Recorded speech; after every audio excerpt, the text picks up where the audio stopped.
প্রিয় ছাত্র ছাত্রীরা, আজকে আমরা সেট 7 এর অঙ্কগুলো প্র্যাকটিস করব। দ্বিতীয় পর্যায়ক্রমিক মূল্যায়ন, ক্লাস 5। একের ক, যে ভগ্নাংশের লব হরের থেকে ছোট, লব লেস দেন হর। দেখো, লব হরের থেকে ছোট হলে তাকে কি ভগ্নাংশ বলে? যেমন ধরো উদাহরণ 2/5। দেখো, লব হরের থেকে ছোট, তাহলে এই ভগ্নাংশগুলোকে আমরা বলবো প্রকৃত ভগ্নাংশ। প্রকৃত ভগ্নাংশ। এবার ক্ষয়ের দাগে দেখো, লঘিষ্ঠ আকারে প্রকাশ করো 64/88। দেখো, 64/88। 8 নামতায় কাটো, 8 8 64, 8 11 88 সমান হবে 8/11। এরপর গয়ের দাগ, মিশ্র ভগ্নাংশে পরিণত করো 27/5। দেখো, 27/5 আমরা 5 দিয়ে 27কে ভাগ করে দেখি। 5 5 25, তাহলে 2 বিয়োগ করে হলো 5 পূর্ণ 2/5। তাহলে এটা লিখবো 5 পূর্ণ 2/5। এবার দেখো ঘয়ের দাগে, শূন্যস্থান পূরণ করো আয়তক্ষেত্রের অর্ধ পরিসীমা সমান ড্যাশ প্লাস ড্যাশ। তাহলে আয়তক্ষেত্রের অর্ধ পরিসীমা এটা সমান হবে দৈর্ঘ্য যুক্ত প্রস্থ। এবার উঁর দাগ, বর্গক্ষেত্রের একটি বাহুর দৈর্ঘ্য 8 সেমি হলে তার পরিসীমা কত? তাহলে বর্গক্ষেত্রের পরিসীমা আমরা কি জানি? বর্গক্ষেত্রের পরিসীমা সমান হবে 4 গুণিতক একটি বাহুর দৈর্ঘ্য। তাহলে একটি বাহুর দৈর্ঘ্য আমাদের কত দেয়া আছে প্রশ্নে? না, 4 গুণিতক 8 সেমি দেওয়া আছে। তাহলে 8 সেমি, এটা সমান হবে 4 8 32 সেমি। এটাই উত্তর। এবার চলো চয়ের দাগে। চয়ের দাগে দেখো, বডমাস শব্দটিতে ও এর অর্থ কি? ও মানে হচ্ছে যেমন BODMAS, এটাতে ও এর অর্থ হলো অফ। অফ মানে হলো এর।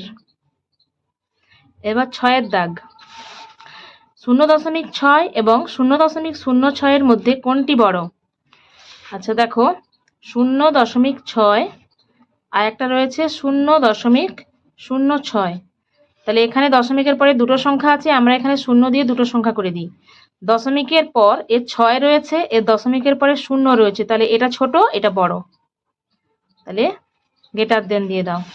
তাহলে লিখতে হবে অতএব 0.6 বড়। এবার বর্গীয় যোদ্ধাকে দেখো, স্থানীয় মানে বিস্তার করো 307 স্থানীয় মানে বিস্তার করো 3070.94। দেখো, একক দশক শতক হাজার, 3000-এর ঘরে রয়েছে, তাহলে 3000। শূন্য লেখার দরকার নেই।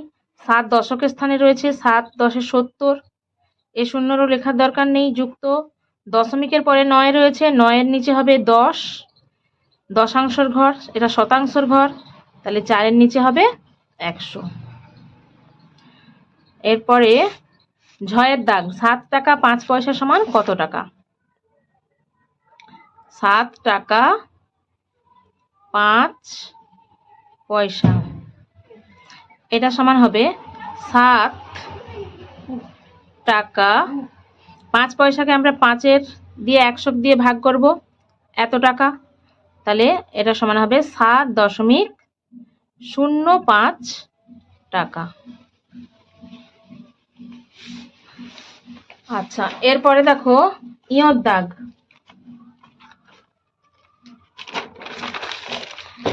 ইয়র দাগে দেখো, দুটি বিন্দু দিয়ে কতগুলি সরলরেখা আঁকা যায়? দুটি বিন্দু দিয়ে আমরা একটি সরলরেখা আঁকতে পারি, একটি। আচ্ছা, এরপরে 2-এর দাগের ক, দুইয়ের দাগের ক দেখো, ছোট থেকে বড় সাজাও। 2-এর 3, 4-এর 9, 5-এর 6, 3টে রয়েছে। তাহলে আমরা 3টাকে নিচে নিচে লিখি। 2-এর 3 একই হর বিশিষ্ট করতে হবে। 4-এর 9, 5-এর 6। 3টি ভগ্নাংশকে আমরা একই হর বিশিষ্ট করে পাই। একই হর বিশিষ্ট করে পাই। তাহলে আমরা 3, 9 এবং 6-এর লসাগু করি। 3, 9, 6। 3 একে 3, 3 3-এ 9, 3 2-গুণে 6। তাহলে লসাগু সমান হবে 3 গুণিতক 3 গুণিতক 2। 3 3-কে 9 2-গুণে 18। তাহলে প্রত্যেকটার হরকে আমরা 18 করে দেব। 3 6-এ 18, তাহলে 2 6-এ কত হবে? 12। এটা দেখো, হরকে 18 করতে গেলে কত দিয়ে গুণ করতে হবে? 9-কে 2 দিয়ে, 9 2-গুণে 18। তাহলে 4-কেও আমরা 2 দিয়ে গুণ করব, 4 2-গুণে 8। এখানে দেখো 6-কে 18 করতে গেলে 6 3-এ 18, তাহলে 5 3-এ 15। তাহলে যেহেতু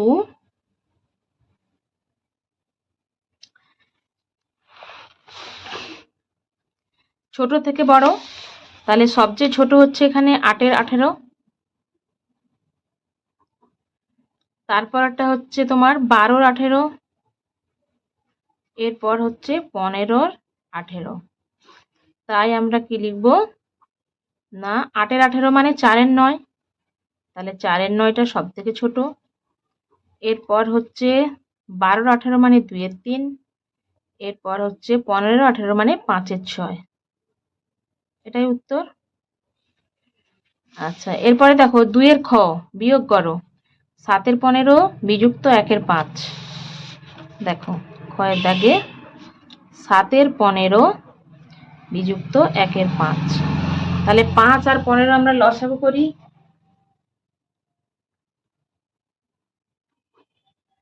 5 একে 5, 5 3-এ 15।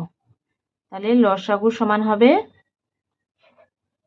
5 গুণিতক 3 সমান 15। তাহলে প্রত্যেকটার হরকে আমরা 15 করে দিই। 15 একে 15, তাহলে 7 1-কে গুণ করতে হবে। 5 3-এ 15, তাহলে 1-কেও 3 দিয়ে গুণ করতে হবে। দেখো 7 1-কে 7 বিযুক্ত 3 1-কে 3 বাই 15। এটা সমান হবে 7 থেকে 3 বাদ দিলে 4-এর 15। এটাই উত্তর। এরপরে দেখো 2-এর গ যোগ করো। 2-এর গতে আছে দেখো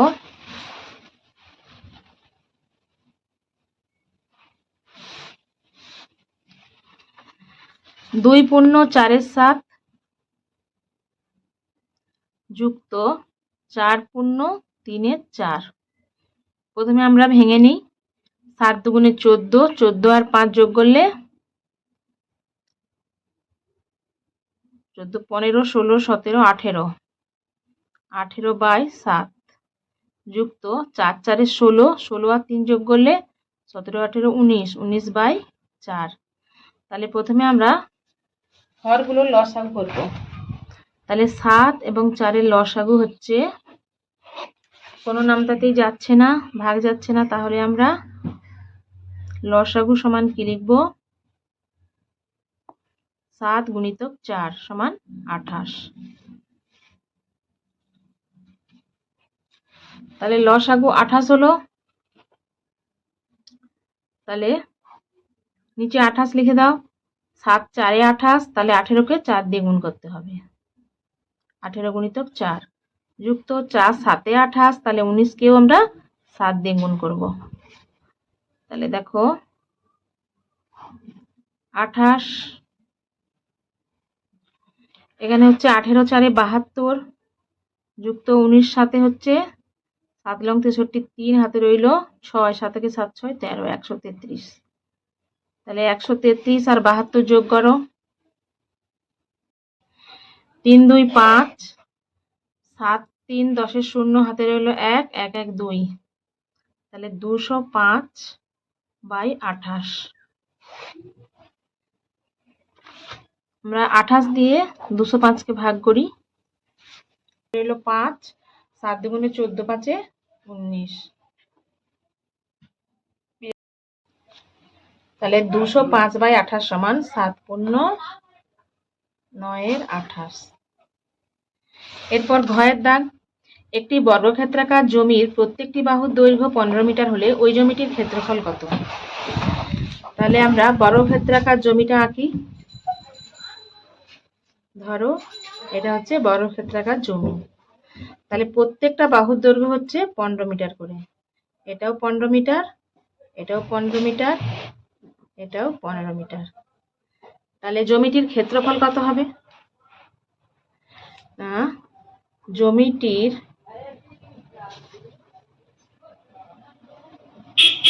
ক্ষেত্রফল সমান হবে, আমরা বর্গক্ষেত্র জমির ক্ষেত্রফল কি জানি?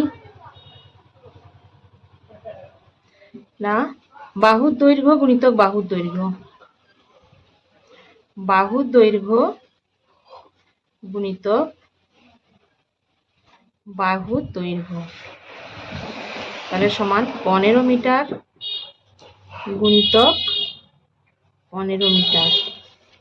এটা সমান হবে 15 15 গুণ করো 225 বর্গমিটার।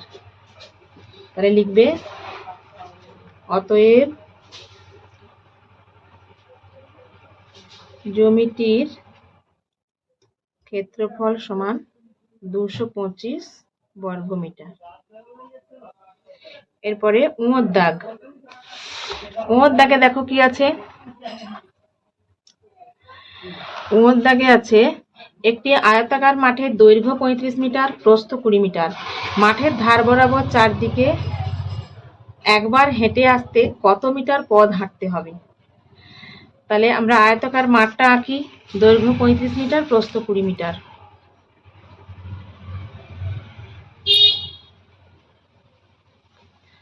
এটা হচ্ছে 35 মিটার, এটাও 35 মিটার, প্রস্থ 20 মিটার, এটা হচ্ছে 20 মিটার। তাহলে ধার বরাবর হেঁটে আসা মানে কি? না, পরিসীমা বের করতে হবে। দেখো আয়তাকার মাঠটির পরিসীমা, আয়তাকার মাঠটির পরিসীমা সমান 2 ইন্টু দৈর্ঘ্য যুক্ত প্রস্থ সমান 2 ইন্টু 35 যুক্ত 20 এত মিটার, সমান হবে 2 ইন্টু 55 মিটার। 55কে 2 দিয়ে গুণ করলে 110 এত মিটার। তাহলে আমরা কি লিখব? অতএব 110 মিটার পথ হেঁটে আসতে হবে।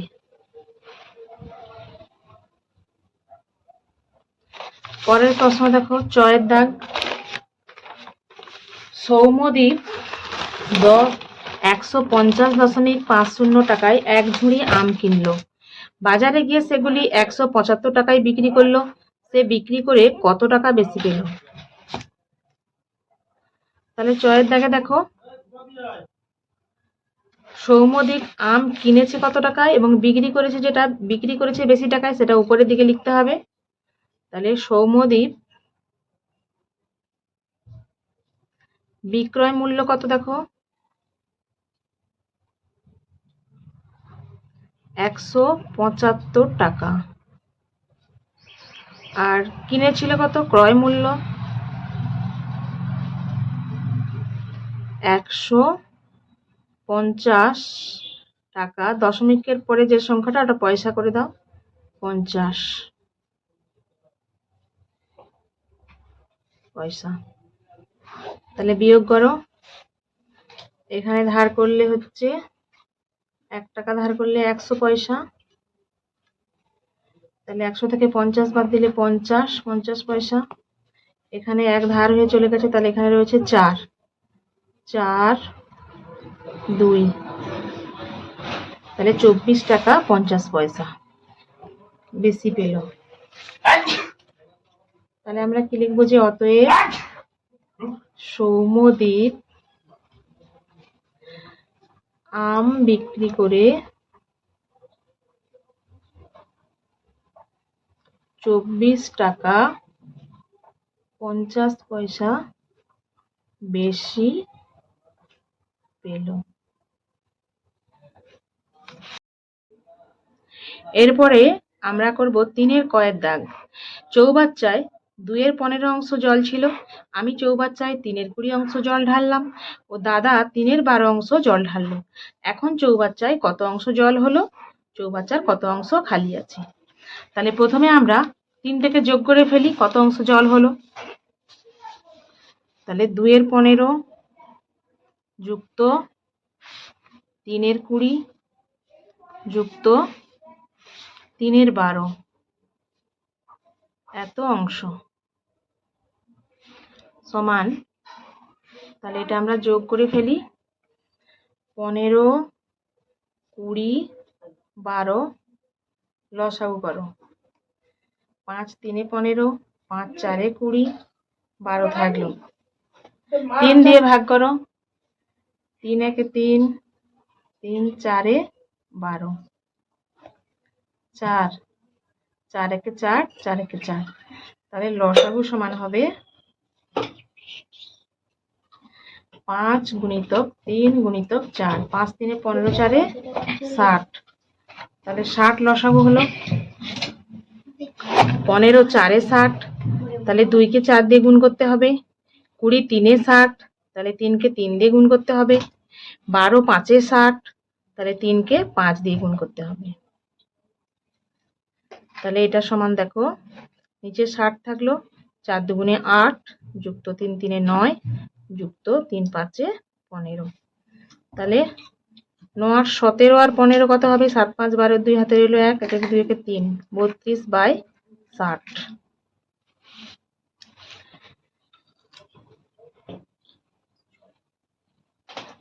আচ্ছা, এটা আমরা 2-এর নামতায় কেটে দিই, 4-এর নামতায় কেটে দিই। 4 8 32, 4 15 60 সমান 8-এর 15 অংশ। তাহলে প্রথম উত্তরটা আমরা পেয়ে গেলাম। এখন চৌবাচ্চায় কত অংশ জল হলো, তাহলে লিখবো অতএব এখন চৌবাচ্চায় 8-এর 15 অংশ জল হলো। চৌবাচ্চায় কত অংশ খালি আছে,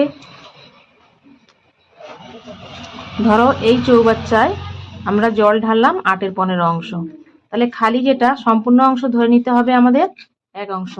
তাহলে ধরি চৌবাচ্চার সম্পূর্ণ অংশ সমান 1 অংশ। তাহলে আছে 8-এর 15 অংশ জল ঢালা হলো, তাহলে 1 থেকে 8-এর 15 বিয়োগ দিয়ে দাও, এত অংশ। লসাগু হবে 15, তাহলে 1-এর নিচে হর কিছু নেই মানে 1 রয়েছে, তাহলে 1 15 15, 1 গুণিতক 15 হবে, বিয়োগ 15 1 15, তাহলে 8 1 8 হবে। তাহলে 15 বিযুক্ত 8, এটা সমান হবে 7-এর 15, এত অংশ। তাহলে আমরা উত্তরটা কি লিখব, যে অতএব প্রশ্নে কি ছিল, চৌবাচ্চার কত অংশ খালি আছে। তাহলে লিখব চৌবাচ্চার 7-এর 15 অংশ খালি আছে।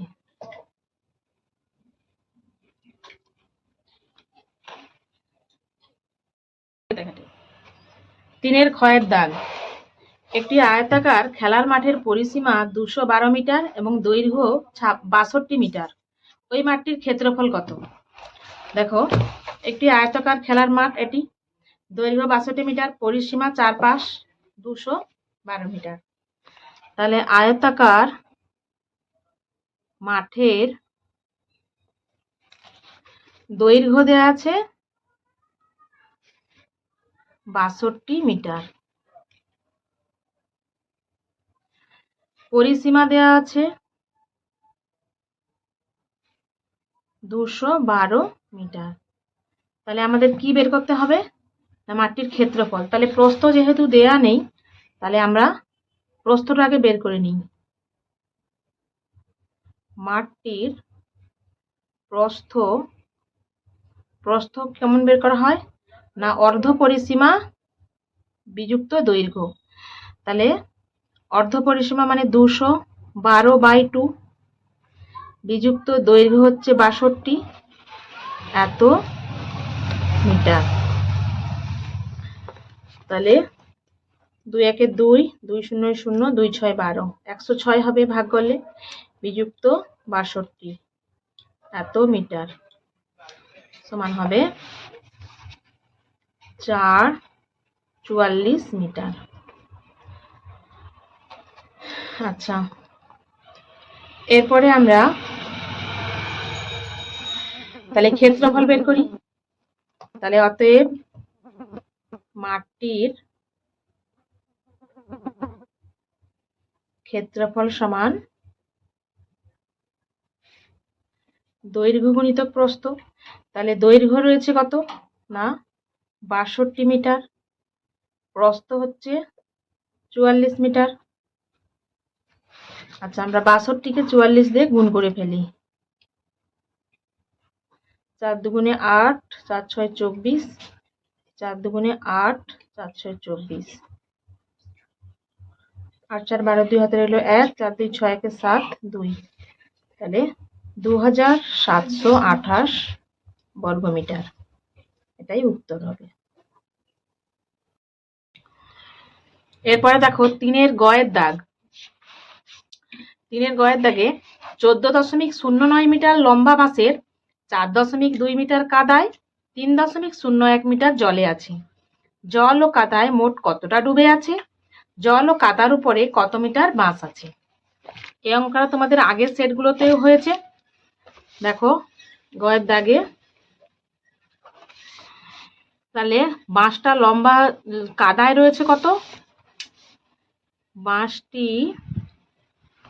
কাদায় রয়েছে 4.2 এত মিটার, আর জলে রয়েছে 3.01 মিটার। জলে রয়েছে 3.01 এত মিটার। তাহলে একের উপরে কিছু নেই, এখানে শূন্য বসিয়ে দাও, দিয়ে যোগ করো। 0 1 যোগ করলে 1, 2 আর 0 যোগ করলে 2.437 এত মিটার। একটা উত্তর বেরিয়ে গেল। তাহলে উত্তরটা লিখে নাও। প্রথম উত্তরটা চেয়েছে জল ও কাদায় মোট কতটা ডুবে আছে। তাহলে লিখবে জল ও কাদায় মোট 7.21 এত মিটার ডুবে আছে। আচ্ছা, এবার বলেছে জল ও কাদার উপরে কত মিটার বাঁশ আছে। তাহলে আমাদের পুরো বাঁশটি কত মিটার দেখো, সম্পূর্ণ বাঁশটি 14.09 মিটার। সম্পূর্ণ বাঁশটি দেওয়াই রয়েছে প্রশ্নে 14.09 এত মিটার। এখনই আমরা বের করলাম জল ও কাদায় ডুবে রয়েছে 7.21 এত মিটার। তাহলে বাদ দিয়ে দাও, 9 থেকে 1 বিয়োগ করলে 8, এখানে ধার করলে 3, এখানে 10, 10 থেকে 2 বিয়োগ করলে 8, তাহলে 7, 8, 9, 10, 11, 12, 13, 6.88 মিটার। তাহলে এবার লাস্ট উত্তরটা আমরা লিখে ফেলি যে জল ও কাদার উপরে কত মিটার বাঁশ আছে। তাহলে লিখবো অতএব জল ও কাদার উপরে 6.88 মিটার বাঁশ রয়েছে। এরপর দেখো 3 ঘয়ের দাগ। 3 ঘয়ের দাগ দেখো 6.285 কিমি লম্বা একটি রাস্তা 3 দিনে মেরামতের কাজ চলছে। প্রথম দিনে 1.317 কিমি ও দ্বিতীয় দিনে 2.123 কিমি রাস্তা মেরামতের কাজ হয়েছে। তৃতীয় দিনে কতটা রাস্তা মেরামত করতে হবে? তাহলে দেখো প্রথম দিন এবং দ্বিতীয় দিনে কাজ হয়েছে কতটা আমরা হিসেব করে ফেলি। তাহলে প্রথম দিনে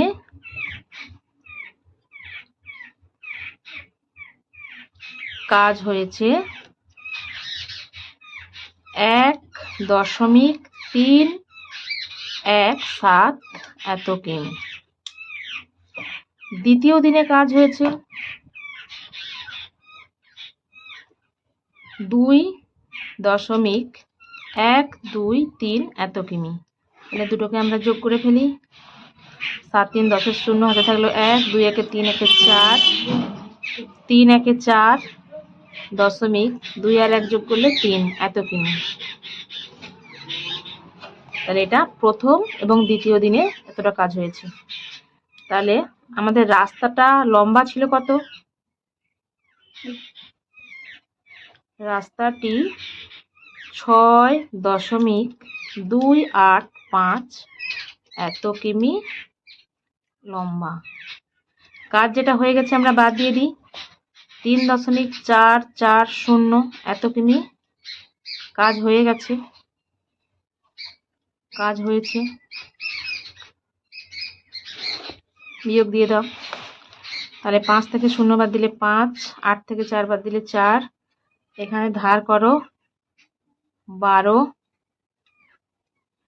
এখানে থাকবে 5, 12 থেকে 4 বাদ দিলে 8, 5 থেকে 3 বাদ দিলে 2। তাহলে এত কিমি তৃতীয় দিনে মেরামত করতে হবে। তাহলে লাস্ট উত্তরটা আমরা লিখে ফেলি যে অতএব তৃতীয় দিনে 2.845 এত কিমি রাস্তা মেরামত করতে হবে।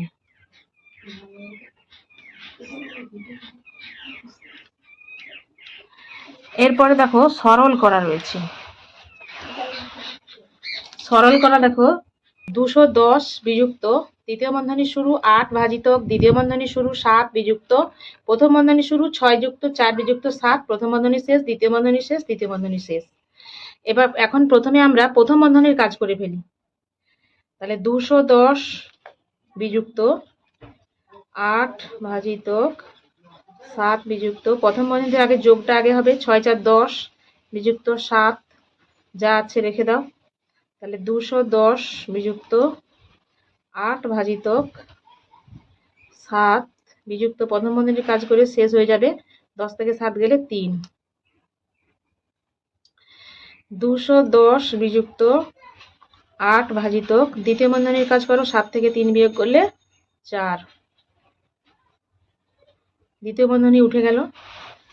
আচ্ছা দেখো 210 বিযুক্ত তাহলে তৃতীয় বন্ধনী এবারে তুলে দাও 4 দিয়ে 8 কে বিয়োগ করলে 2,